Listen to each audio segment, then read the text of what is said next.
Bacaan dari kitab pertama Samuel. Pada waktu itu, berkemaslah Saul dan turun ke padang gurun Zif dengan 3.000 orang yang terpilih dari orang Israel untuk mencari Daud di padang gurun itu. Pada suatu malam, ketika Saul dan para pengiringnya sedang tidur, datanglah Daud dengan Abisai ke tengah mereka. Dan tampaklah di sana, Saul berbaring tidur di tengah-tengah perkemahan, dengan tombaknya terpancang di tanah pada sebelah kepalanya, sedang Abner dan rakyat berbaring sekelilingnya. Lalu berkatalah Abisai kepada Daud, "Pada hari ini Allah telah menyerahkan musuhmu. Oleh sebab itu, izinkanlah kiranya aku menancapkan dia ke tanah dengan tombak ini. Sekali tikam saja sudah cukup, tidak usah dia kutancapkan 2 kali." Tetapi kata Daud kepada Abisai, "Jangan memusnahkan dia, sebab siapakah yang dapat menjamah orang yang diurapi Tuhan dan bebas dari hukuman?" Kemudian Daud mengambil tombak dan kendi raja dari sebelah kepala Saul, lalu mereka pergi. Tidak ada yang melihatnya, tidak ada yang mengetahuinya, tidak ada yang terbangun, sebab sekaliannya tidur, Tuhan telah membuat mereka tidur lelap. Setelah Daud sampai ke seberang, berdirilah ia jauh-jauh di puncak gunung, sehingga ada jarak yang besar antara dia dan mereka. Lalu Daud berseru kepada Raja Saul, "Inilah tombak tuanku raja. Baiklah salah seorang dari para pengiring tuanku menyeberang untuk mengambilnya. Tuhan akan membalas kebenaran dan kesetiaan setiap orang, sebab pada hari ini Tuhan menyerahkan tuanku ke dalam tanganku, tetapi aku tidak mau menjamah orang yang diurapi Tuhan." Demikianlah sabda Tuhan.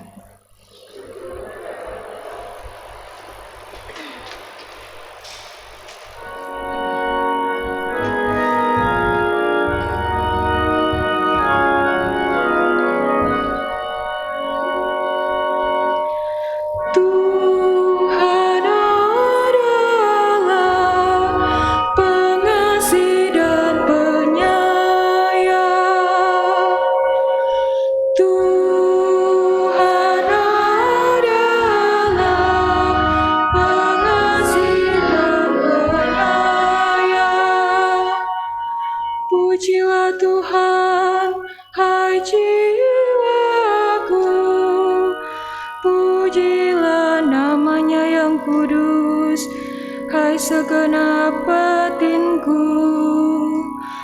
Pujilah Tuhan, hai jiwaku, janganlah lupakan segala kebaikannya.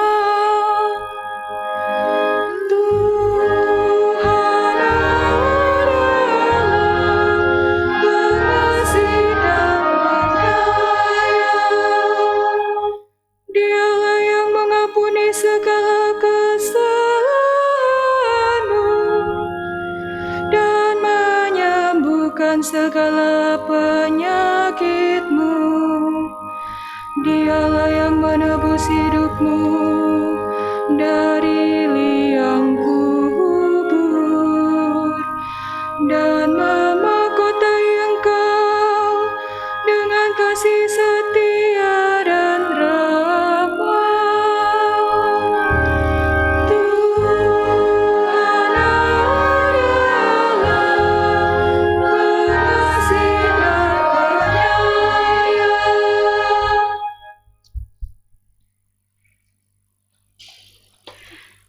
Bacaan dari surat pertama Rasul Paulus kepada jemaat di Korintus.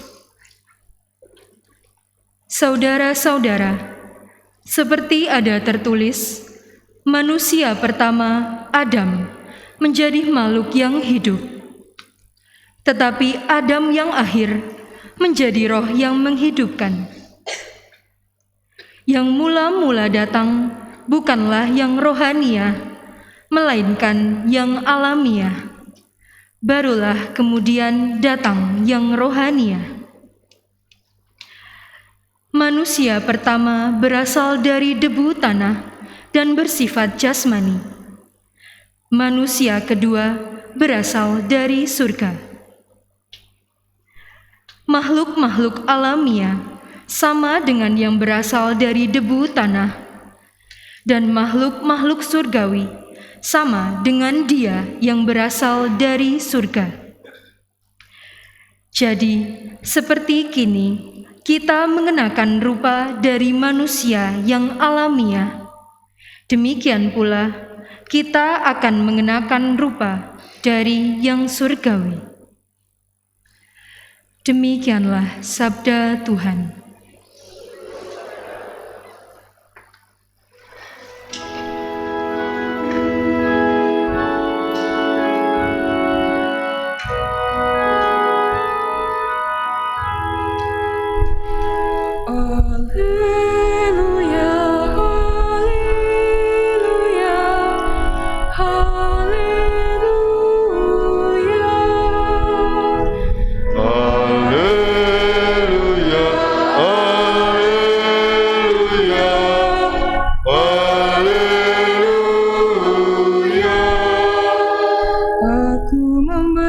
Perintah baru kepadamu, sabda Tuhan, yaitu supaya kamu saling mengasihi, sama seperti aku telah mengasihi kamu. Haleluya, haleluya,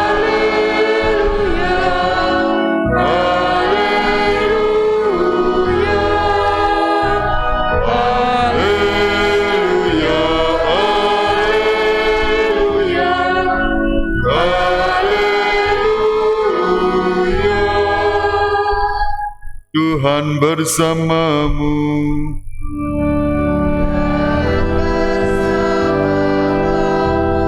Inilah Injil suci menurut Santo Lukas.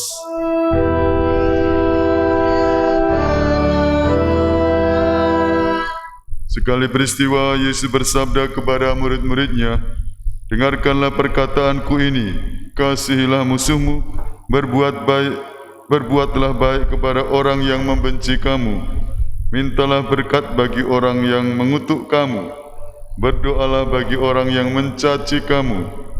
Bila orang menampar pipimu yang satu, berikanlah juga pipimu yang lain.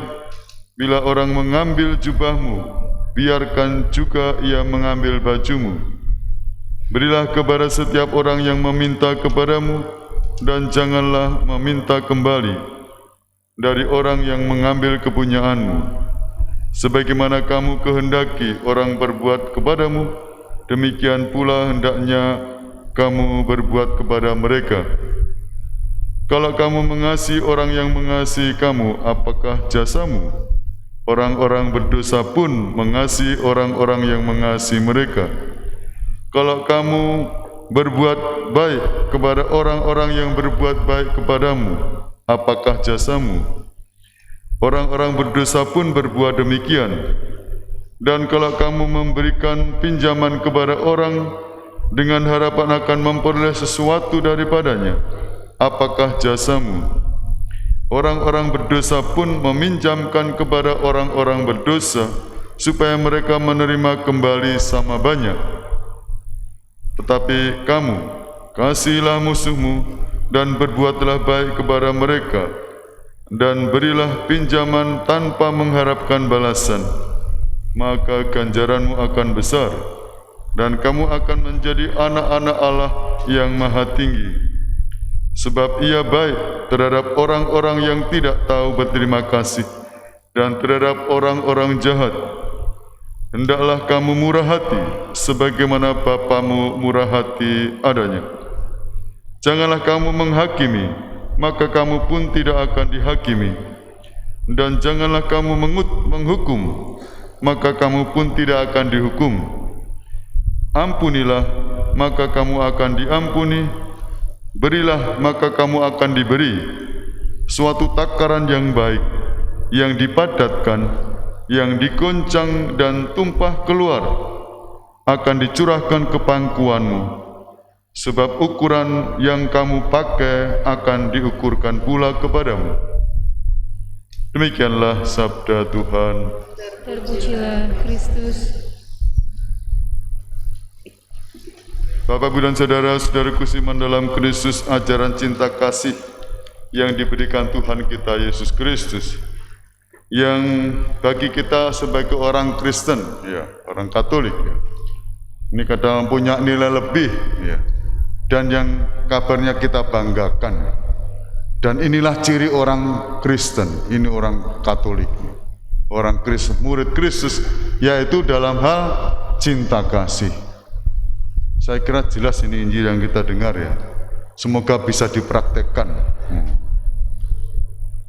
Ya, dengan orang-orang yang dekat dengan kita, dengan tetangga kita, lebih-lebih di masa pandemi.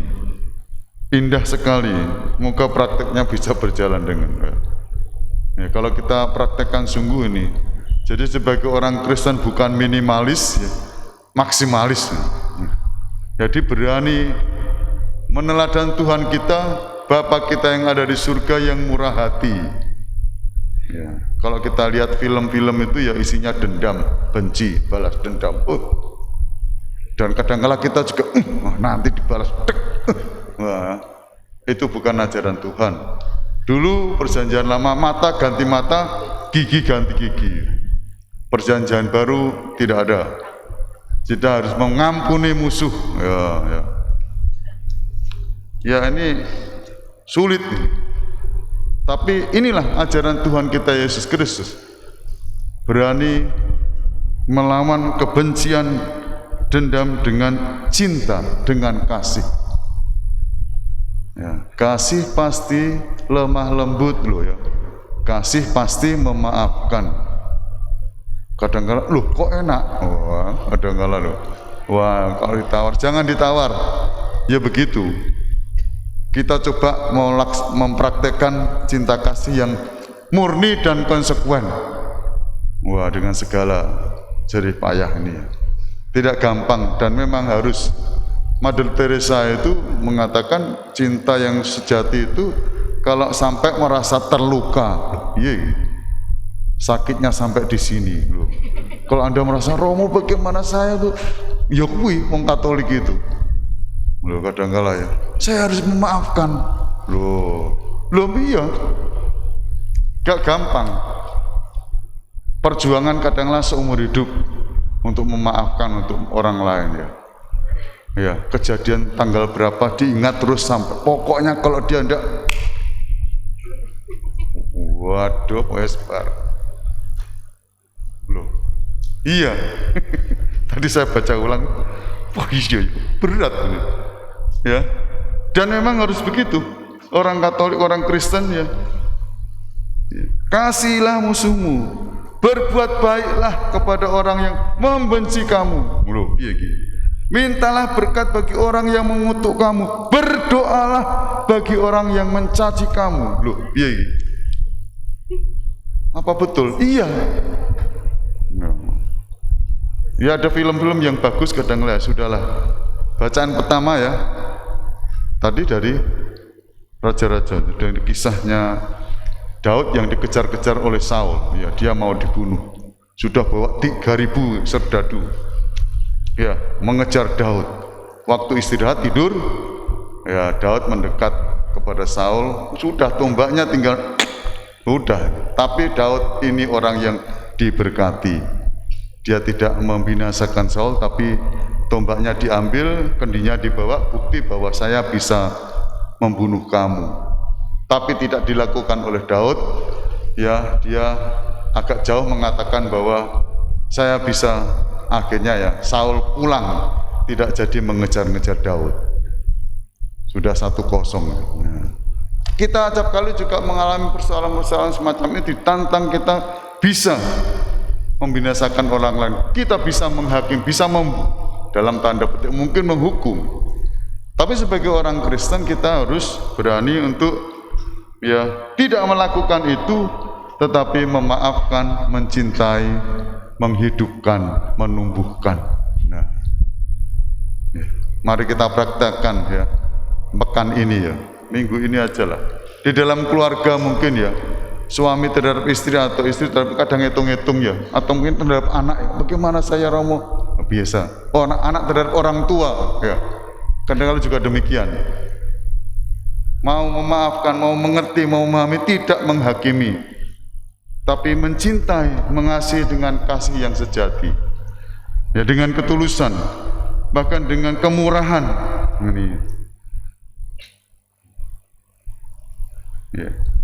Hendaklah kamu murah hati, hendaklah kamu murah hati sebagaimana Bapamu murah hati adanya. Kadang-kala kita ingin dimaafkan, kita ingin dicintai, tapi apakah kita mau memaafkan, mau mencintai? Melayani, mencintai lebih sungguh apa lebih dulu? Tidak usah tunggu-tunggu. Kadang-kala kan kita, kalau dia tidak mulai dulu memaafkan saya, tiada maaf bagimu. Loh, iki orang Katolik, orang bukan Kristen, mau lebih dulu mengampuni, memaafkan walau bagaimanapun. Wah, sakit. Tapi coba praktekkan, akan indah Manakala kita mau mencoba di dalam keluarga saja, kadang-kala kita tidak usah jauh-jauh musuh yang undang. Dalam keluarga acap kali kita juga mengalami persoalan-persoalan demikian itu. Latihan-latihan kecil, suami terhadap istri, istri terhadap suami, anak terhadap orang tua terhadap anak. Mungkin Anda menebak-nebak, loh, Romo kok tahu saya ada problem dengan suami saya? Loh, kira-kira acap kali begitu toh, di film-film acap begitu loh. Persoalannya bukan anak apa, keluarga itu kacau balau karena kuncinya hanya suami istri mau memaafkan atau tidak. Anak menjadi kacau, keluarga kacau, tapi karena apa? Ini tidak bisa mengerti, tidak bisa mencintai dengan ketulusan. Sulit tapi inilah ajaran Tuhan. Mari kita sama-sama melaksanakan di dalam keluarga kita, keluarga kecil, dalam komunitas kita, di dalam masyarakat, untuk mencoba mempraktekkan cinta sejati yang diajarkan Tuhan kita Yesus Kristus, untuk mengasihi sedemikian bahkan musuh-musuh kita, orang-orang yang membenci kita. Berkatalah menyertai kita semua. Amin.